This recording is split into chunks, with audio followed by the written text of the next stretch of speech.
Bismillahirrahmanirrahim. Guys, how are you? Hope you are fine. Today our topic is getLine function. getLine function हम क्यों use करते हैं? getLine function होता क्या है बेसिकली गाइस, getLine function जो है ये स्ट्रिंग में के फंक्शंस में यूज किया जाता है, यानी कि स्ट्रिंग के इस्तेमाल में यूज किया जाता है। जब हम स्ट्रिंग का इस्तेमाल कर रहे होते हैं तो हम getLine फंक्शन को इस्तेमाल करते हैं। The function getLine can be use to read an entire line of input into a string variable. Okay, यानी कि ये बेसिकली एक ऐसा फंक्शन है जो इस्तेमाल किया जाता है एक पूरी की पूरी लाइन को एज अ इनपुट गेट करने के लिए।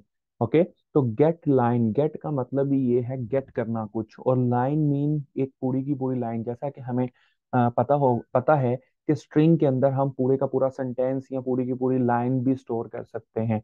तो हमारे प्रीवियस ट्यूटोरियल के अकॉर्डिंग हमने वहाँ पे स्ट्रिंग को ट्यूटोरियल को डिस्कस किया था, और जो कि हमारी प्लेलिस्ट में मौजूद है। आप हमारी प्लेलिस्ट में विजिट करके इसको डिस्कस चेक भी कर सकते हैं कि स्ट्रिंग क्या होती है। फिर स्ट्रिंग के कुछ एग्जांपल्स को हमने डिस्कस किया।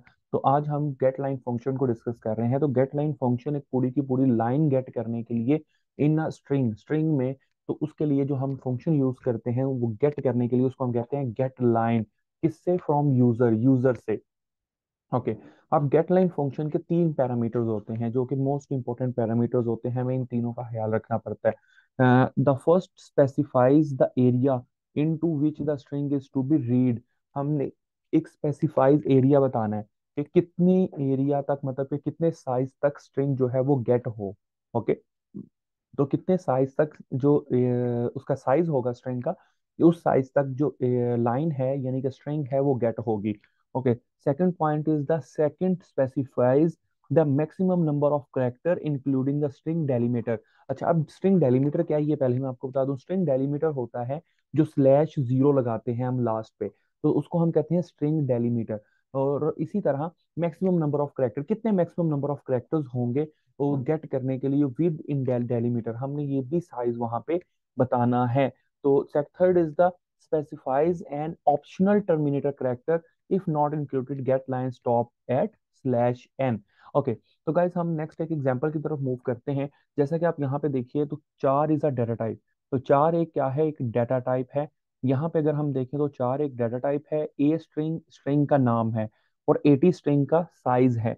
एक स्ट्रिंग डिक्लेयर है जिसकी डाटा टाइप है चार, और 80 क्या है? साइज है स्ट्रिंग का।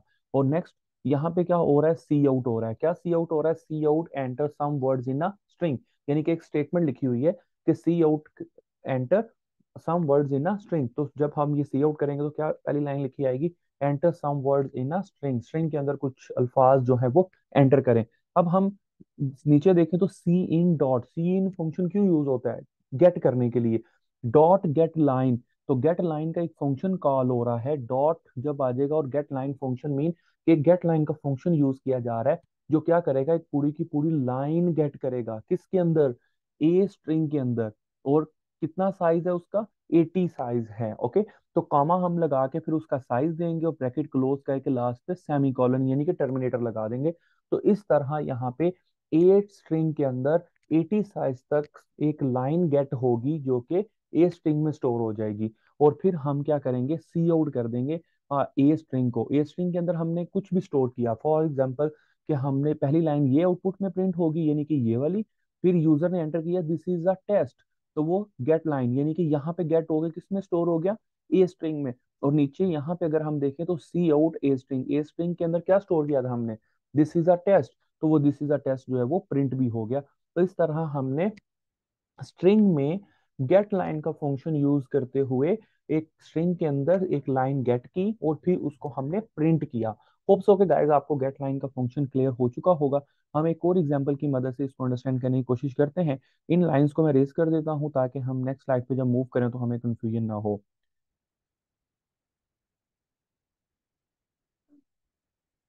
ओके, तो guys this is another example of get line function.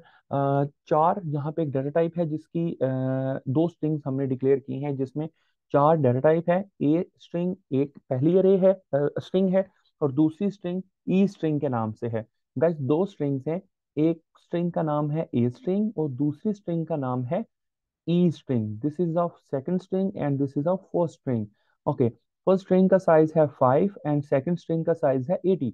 Okay, दो स्ट्रिंग्स हैं जिनकी डाटा टाइप है 4 यानी कि करेक्टर। ओके, फिर उसके बाद सी आउट की स्टेटमेंट है enter some words in a string. तो सी आउट होगा तो एंटर सम वर्ड पहली लाइन लिखी आ जाएगी आउटपुट में। देन सी इन, सी इन क्या सी इन किया जा रहा है, एक ए स्ट्रिंग हमने ऊपर डिक्लेयर की थी, वो यूजर से ली जा रही है। तो यूजर ने क्या एंटर किया यहाँ पे, this is a test, this is a test जो है वो यूजर ने एंटर कर दिया और वो किस में सेव हो गया, ए स्ट्रिंग में। Guys it is important point, a string में वो सेव हो गया। देन क्या होगा, देन कंपाइलर आगे आया और सी इन डॉट गेट लाइन, अब फिर एक लाइन गेट की जा रही है किस में, ई स्ट्रिंग में। अब ई स्ट्रिंग में यानी कि हमारी दूसरी स्ट्रिंग में, इस स्ट्रिंग में गेट की जा रही है। और लेकिन कहाँ तक, सिर्फ 9 तक। Guys it is important point, अभी हमने 3 पैरामीटर्स पढ़े थे गेट लाइन के, तो उसमें हमने स्पेसिफाई साइज बताया था कि कहाँ तक गेट करे, ये भी हमने बताना है गेट लाइन फंक्शन को। तो हमने कहाँ तक, ये सिर्फ 9 तक गेट करे, यानी कि यहाँ पे बेसिकली स्ट्रिंग का साइज क्या है 80, लेकिन हमने गेट लाइन के फंक्शन को यूज करते हुए ई स्ट्रिंग का साइज क्या रख दिया 9। यानी कि बेशक ई स्ट्रिंग जब क्रिएट होगी तो 80 बॉक्सेस क्रिएट होंगे, यानी कि उसका जो साइज होगा वो 80 होगा, लेकिन जब यूजर एंटर करेगा तो वो सिर्फ अब 9 तक एंटर कर सकता है, यानी कि सिर्फ 9 elements, number of characters, 9 number of characters enter कर सकता है विद स्पेसिस। ओके, तो ये चीज है गेट लाइन फंक्शन का, ये स्पेसिफिक जो है फंक्शन है कि हम यहाँ पे उसका साइज चेंज कर देते हैं।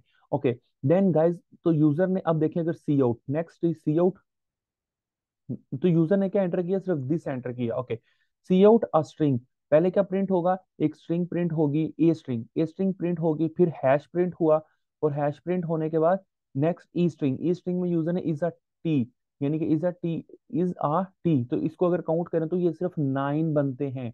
ओके, यूजर ने ये एंटर किया तो इट्स मीन कि ये आउटपुट हमारे पास आ गया। ओके, तो देन एंड ऑफ आउटपुट और प्रोग्राम टर्मिनेट हो गया। तो गाइज इस तरह हम गेट लाइन फंक्शन को यूज करते हैं इन अ स्ट्रिंग। होप सो कि आपको ये टॉपिक क्लियर हो चुका होगा। अगर कोई कंफ्यूजन है, कोई प्रॉब्लम है, तो आप कमेंट सेक्शन में हमसे कांटेक्ट कर सकते हैं, पूछ सकते हैं और अपने सजेशंस दे सकते हैं। गाइस हमारे चैनल को सब्सक्राइब कीजिएगा ताकि आपको आने वाली जो वीडियोस हैं वो टाइम से मिल सकें। बाकी प्रोग्रामिंग फंडामेंटल से रिलेटेड मुख्तलिफ टॉपिक्स के ऊपर हमने अपने ट्यूटोरियल्स बना रखे हैं, आप हमारी प्लेलिस्ट को विजिट कर सकते हैं। अपना ख्याल रखिएगा, मिलते हैं एक न्यू ट्यूटोरियल के साथ।